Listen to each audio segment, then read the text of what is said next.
Assalamualaikum warahmatullahi wabarakatuh. Bagaimana kabar kalian? Semoga selalu sehat serta dalam lindungan Allah Subhanahu wa taala, dan juga tetap menjaga kesehatan, kebersihan, rajin mencuci tangan, dan gunakanlah masker jika kalian akan bepergian, serta tetap semangat melaksanakan pembelajaran dari rumah. Oke, sebelum kita memulai pembelajaran, alangkah baiknya untuk membaca doa terlebih dahulu. Bismillahirrahmanirrahim. Nah, di pertemuan kali ini kita telah sampai di bab 2, dan sekarang kita akan membahas mengenai tentang teks eksposisi dengan tujuan pembelajaran mengidentifikasi tesis, argumen, dan rekomendasi dalam teks eksposisi. Yang kedua, membedakan fakta dan opini dalam teks eksposisi. Nah, mungkin kalian waktu di SMP dulu pernah belajar tentang teks eksposisi. Nah, di sini di kelas 10 kita akan mengulang dan memperdalam lagi mengenai teks eksposisi. Apa sih teks eksposisi itu? Baik, Ibu akan menjelaskan bahwa teks eksposisi itu adalah sebuah paragraf atau karangan yang terkandung sejumlah informasi dan pengetahuan yang disajikan secara singkat, padat, dan akurat. Teks eksposisi juga bisa disebut sebagai pendapat pribadi.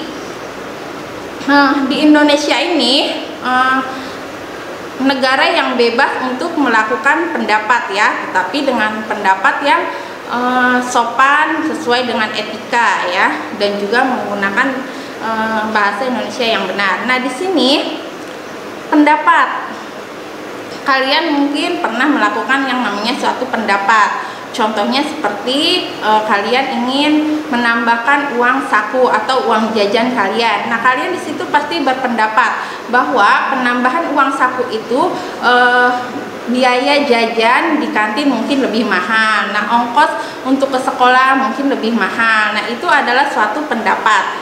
Nah, di sini jenis-jenis teks eksposisi dibagi ke dalam 6, yaitu ada teks eksposisi definisi, teks eksposisi proses, teks eksposisi perbandingan, teks eksposisi ilustrasi, teks eksposisi pertentangan, dan juga teks eksposisi laporan.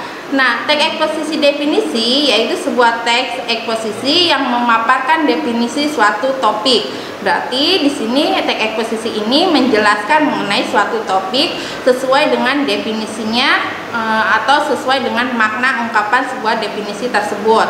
Nah, kemudian teks eksposisi proses. Di sini eksposisi proses itu teks eksposisi yang menjelaskan sesuatu dari awal sampai akhir. Kemudian teks eksposisi perbandingan, membandingkan gagasan utama. Dan teks eksposisi ilustrasi menjelaskan yang sederhana mengenai dua topik yang mempunyai kemiripan.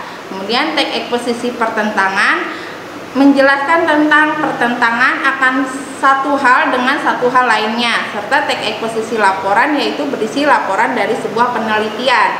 Nah, kemarin teks laporan observasi juga termasuk ke dalam teks eksposisi laporan. Nah, di sini ciri-ciri dari teks eksposisi. Kemudian yang pertama adalah menjelaskan informasi-informasi pengetahuan, bahwa dalam teks eksposisi itu menjelaskan mengenai tentang informasi pengetahuan agar para pembaca mengetahui informasi dan juga untuk menambah wawasannya. Dan kemudian yang kedua, gaya informasinya mengajak. Teks eksposisi itu memberikan kepada para pembaca untuk mengetahui sejumlah informasi. Ya, yang ketiga, berusaha menjelaskan sesuatu. Dan yang keempat, teks eksposisi ini ditulis secara singkat, padat, dan akurat. Yang kelima, penyampaian teksnya secara lugas dan menggunakan bahasa yang baku. Yang keenam, tidak memihak, berarti tidak memaksa kepada para pembaca untuk mengetahui tulisan dari seorang penulis teks eksposisi tersebut. Dan yang ketujuh adalah teks eksposisi bersifat objektif, artinya teks eksposisi itu ditulis sesuai objek yang dilihat oleh seorang penulis. Kemudian teks eksposisi menjelaskan data-data yang akurat, serta teks eksposisi itu adalah sebuah teks yang sesuai dengan fakta. Dan pada umumnya teks eksposisi menjawab pertanyaan apa, siapa, kapan, di mana, mengapa, atau bagaimana, atau yang disebut juga sebagai 5W+1H. Kemudian di sini ada struktur dari teks eksposisi. Struktur dari teks eksposisi itu ada 3. Yang pertama itu ada tesis, yang kedua argumentasi, yang ketiga adalah rekomendasi atau penegas ulang.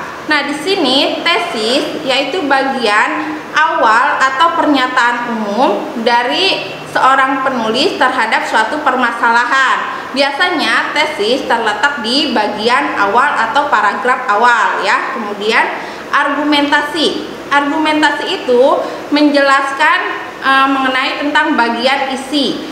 Bagian isi yang sesuai dengan fakta dan juga disertakan dengan sejumlah alasan.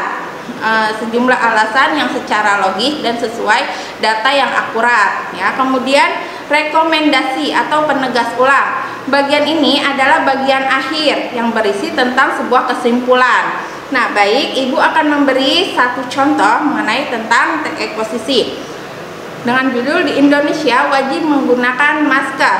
Nah, tesisnya dalam penanganan COVID, pemerintah menegaskan pada masyarakat Indonesia untuk menggunakan masker.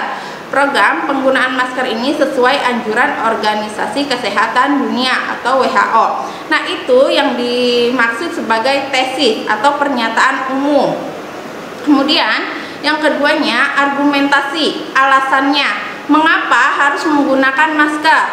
Yang pertama alasannya agar terhindar dari virus COVID ya. Yang kedua untuk menjaga kesehatan, itu alasannya. Dan yang ketiga karena dalam masa pandemi. Nah, kemudian yang ketiganya rekomendasi atau penegas ulang. Apa penegas ulang dari judul tersebut atau dari pernyataan umum tersebut?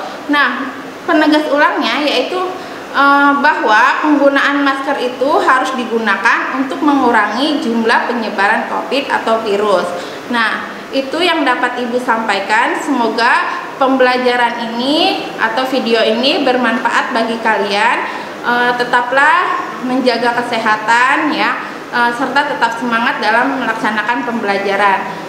Sampai di sini pertemuan kali ini. Sampai ketemu lagi di pertemuan selanjutnya. Wabillahi taufiq wal hidayah. Wassalamualaikum warahmatullahi wabarakatuh.